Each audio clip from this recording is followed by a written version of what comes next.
Hello everyone, we're back in my bird room. And today we're going to talk about soft food and egg food. I'm going to have a little video of how I mix my egg food, and I'll give you a link to my recipe and a few things and my opinions on the topic. My opinion, I enjoy making soft food for the birds. It isn't as important as some other things you might be doing in your bird room. I also want to answer a question someone had about, you gotta be quiet while I'm talking. Someone had a question, what did I mean by a really healthy bird? You know, what's a really healthy bird? And part of this is the actual health of the bird, and part is the genetics. And I'm going to talk a little bit about what's the signs of a healthy bird, and what a few little signs on, you know, how to tell if your bird is ill. And then I'm going to give my opinion on the bigger part, which I believe comes in through the genetics. And I also want to ask a question of you. Do you use a nightlight in your bird area or your bird shed? I have 2 nightlights, and they're quite bright.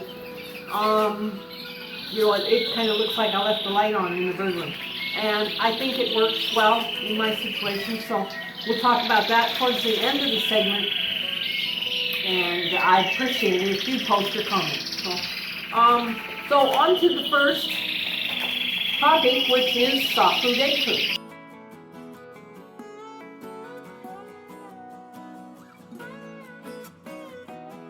Egg food and soft food are technically different, and people use that term interchangeably. And there are hundreds, if not thousands, of recipes online and on videos and in books, and you know, that's the biggest question. What does everybody feed? What's in your soft food? And it is not the recipe, quote, recipe for success. It's helpful. It's one of the things we need to do. My opinion is, when we begin with canaries, we put too much emphasis on that. And there are other things that are as important as what we feed our birds. You know, the other things we do in the bird room, such as pairs, feeding, seed and water even, which ones we choose and how we move them around and how we treat them are as important as the soft food. Most soft food and egg food both contain a protein source and a carbohydrate source.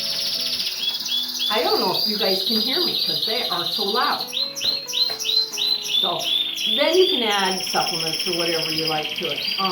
I don't feed much soft food. I do feed when the parents are feeding their chicks. I do feed it, you know, as much as they'll eat twice a day. When the chicks are just weaned and learning to eat seed, they get egg food. When they're molting, they'll get a little soft food with grated carrot or something, you know, just so I can give them some mineral supplements and to encourage them to eat. So I will have a recipe. I will put the recipe, link to the recipe in the description of the video. And there'll be, you know, I'll put a link. Maybe it'll pop up on the top of the screen up here pretty soon, and I'll put a link into that. You know, there's a lot of things involved in raising canaries successfully and in having good birds. And you know, your soft food can be a tool that you use, but it isn't the number one thing. There are certain fads that come and go. You know, there's a lot of ingredients. There are probably, you know, several hundred recipes that have proven to work for the breeders that use them. You know, it may not work for somebody else. You know, you might have different ingredients that do just as well. So we're going to have a little video of me preparing my egg food, and then we'll come back and talk about something else. This is egg food because I start with a base of 2 hard-boiled eggs. If I was feeding chicks, a hen that is feeding chicks, if I feed parents that are, you know, feeding chicks, I will put 3 hard-boiled eggs in. But since I am feeding mostly young birds that are ready to be weaned and that are learning to eat for themselves, I'm lowering the protein just a hair. So I have 2 hard-boiled eggs, and I'll add 1/3 of a cup of fresh breadcrumbs. So this is homemade bread. Can be white or whole wheat. Whole wheat is a little higher protein, a little more nutrients, but you can make any kind of bird bread or any kind of bread. So this is fresh, moist breadcrumbs.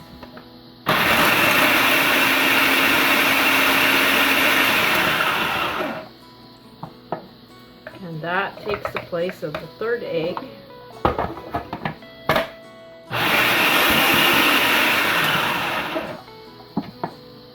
And that is the moist part.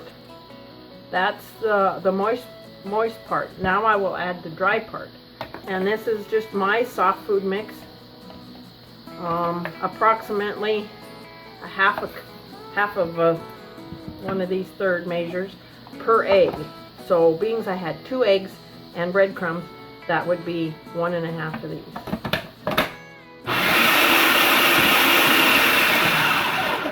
And I'll post a link to my recipe for my soft food mix. You can use any kind of soft food mix.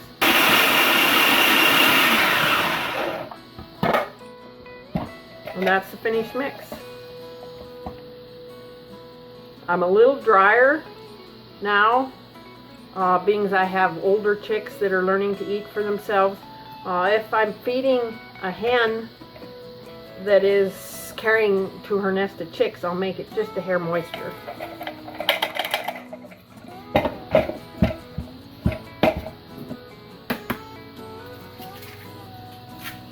And we'll do some more.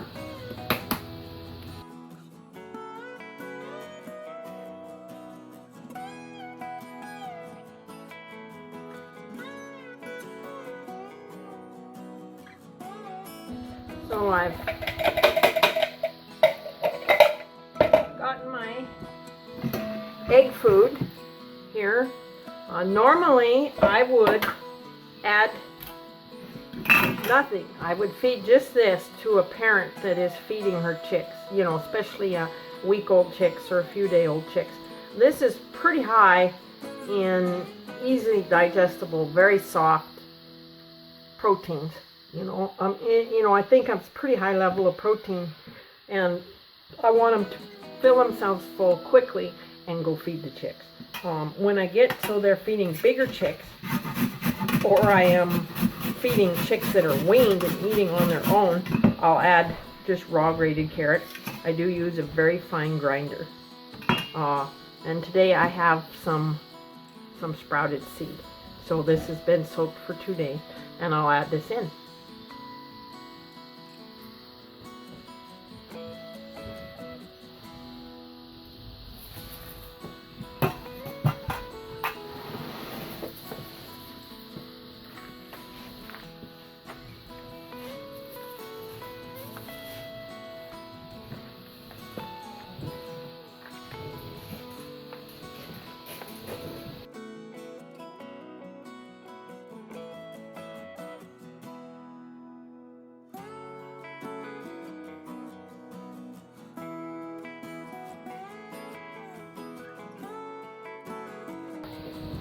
This is nice and crumbly, nice and dry, quite an assortment of things. And you can freeze it, you know.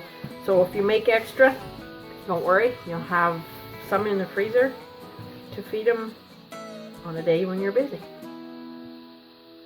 I would like to talk about health and vigor. I had a question. A lady asked me, what did I mean by a really healthy bird? I said one of the lines of birds that I had from Bruce Thompson are really healthy birds. There is a difference. A healthy bird is a bird that is active, you know, has a bright eye. You know, it's flying, it's moving, it's eating, it's, you know, singing. It should eat about the same every day, you know, have a healthy appetite. It should be, you know, sleek and clean and sings well and everything. By observation, if you watch your birds, you will know if you have healthy birds. There's a few things to look for. A few signs of a sick bird is a bird that sleeps at night lower in the cage. a healthy bird will usually roost quite high in the cage. A healthy bird goes to bed at about the same time every day, and an older bird may go to bed a little sooner in the evening. A sick bird will probably sleep during the day a lot and will probably go to bed quite early. If they start eating less, consuming less seed or less vegetables, they could be something wrong with them. If they are making a noise, a gasping or a clicking sound or something, maybe they're just not as singing as much. There could be something to watch for. Generally, most of our birds are healthy. They're not in contact with many other birds. They're other than their environment. If they inhale smoke or fumes of some kind, if they don't get enough water, if they have dirty water, if they have not enough seed or the wrong kind of seed, they can be unhealthy. But generally, clean water, a good cage, fresh air, not too much sun so they don't get hot. Would you guys be quiet? Hey, just be quiet. Let me talk. Thank you. To me, there are some birds that seem delicate. They might be happy and content, and I believe they're healthy. But they are a little, what I'm going to say, weak. And they're weak genetically. They're not as active. They may have a beak and toenails that grow excessively. You should trim your beak and nails once a year on your canary.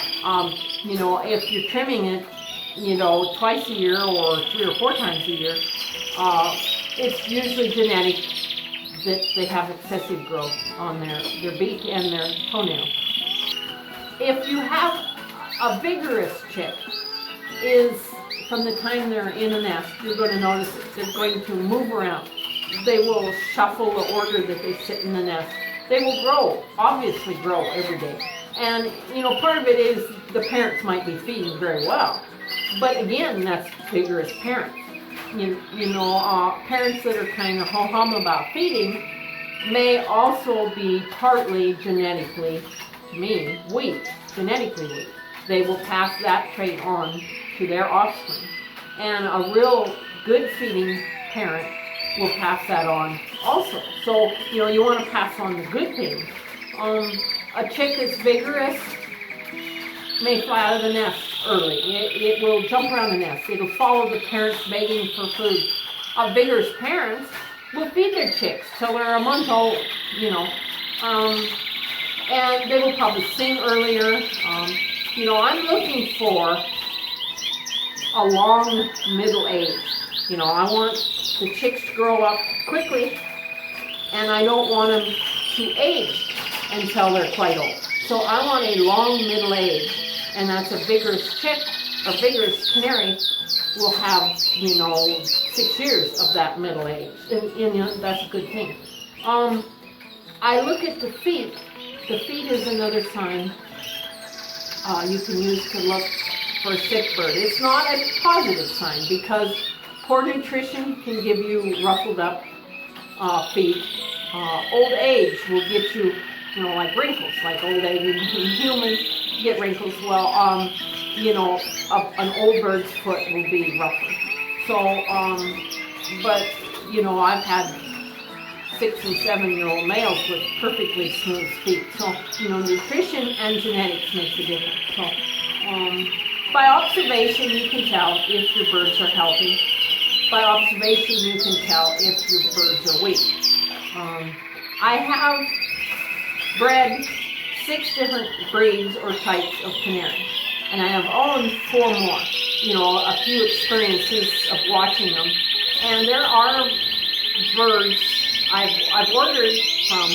Hey, let's be quiet. I have ordered from 15 breeders, and amongst all those birds that I ordered, trios or several trios from each breeder, several breeds sometimes from a breeder. I will get a bird that is genetically weaker. He's perfectly healthy, He may have good song, but you know, the rest of his performance is kind of, you know, delicate and slow. You know, he's not as vigorous a bird. Glosters. I've had Glosters that were absolutely wonderful in feathering, but terrible as parents. And partly because of the vigor. You know, they just don't do that much activity in a day. I'd say they're healthy, but I'm going to say they are weak or delicate in their genetics. So there's a little difference between being a healthy bird and being a vigorous bird. Do you use a nightlight in your bird area? Yes or no? I do. I have 2 nightlights, and they are quite bright. My family thinks I've left the light on in here, and I think it makes a difference. We started doing the nightlight when we had a couple of parakeets in the living room, and at night they would spook, you know, and fly into things, and we had to get up and turn the light on so they would go back to their perch. I did read where, you know, it's good to have a little light in the bird room at night in case a hen is startled off of her nest. You know, she will go back to her nest if she can see it. The nightlight does not seem to influence their day. You know, and I want the day to be shorter during the molt and a few things. The day is short. You know, the nightlight doesn't seem to affect them. I do think it, you know, in the odd chance that something spooks everybody in the bird room, it will prevent injury. So anyway, I'd appreciate your comments. And I have quite a few setting on eggs again, so some are like 15 are setting again. And I needed the visual reminder. My record keeping I had thought would take care of it all. My form that I fill everything out as they're laying and setting. And I did need the visual reminder when they're going to hatch and how many eggs they had. And, you know, this hen, I mean, there's a pink slip with the date that they're going to hatch and the number of eggs. So I also am using my forms, my pairing forms, but this is for me. I need this visually. I do have almost nothing weaned yet. They are ready to be weaned, and I will be doing that in the next week. I do have 2 little batches weaned. They were actually quite young. They're eating well on their own, but the parents quit feeding. You know, the parents started looking at each other and, you know, being very enthused about nesting again, and they kind of just ignored their chicks. So I have those in a cage, and they seem to be doing fine. I do have a second area of cages that I'm working on. I keep saying I'm not going to expand past this room, and I am going to. So next time we're going to talk about a few things that I think you will find interesting. I'm going to talk about imprinting. You know, if you're used to horses and other animals, you know what imprinting means. You imprint yourself as the parent.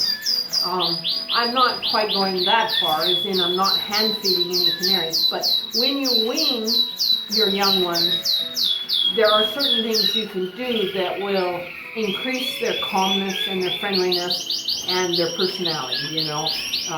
Just for an example, put their cage of something that you are going to want a special attention to. Put their cage at eye level if you're possible. So when you walk by it and back and forth, you know, you're on eye level with them. They're more confident and they'll be more in tune to you. So we're going to talk about imprinting on the young ones, how to wean your young ones. And I'm also going to talk about safety in the bird room. Safety for you as the bird keeper and safety for the birds. I have a few examples of both, of things, you know, do as I say, don't do as I do, because I made a mistake. So I also would like to answer another question that I got, and I'll do this next time. Why are certain birds my favorites? So I will introduce you to my favorite birds, and I will explain why these are my favorites. And I do have another question for you next week. So, until next time.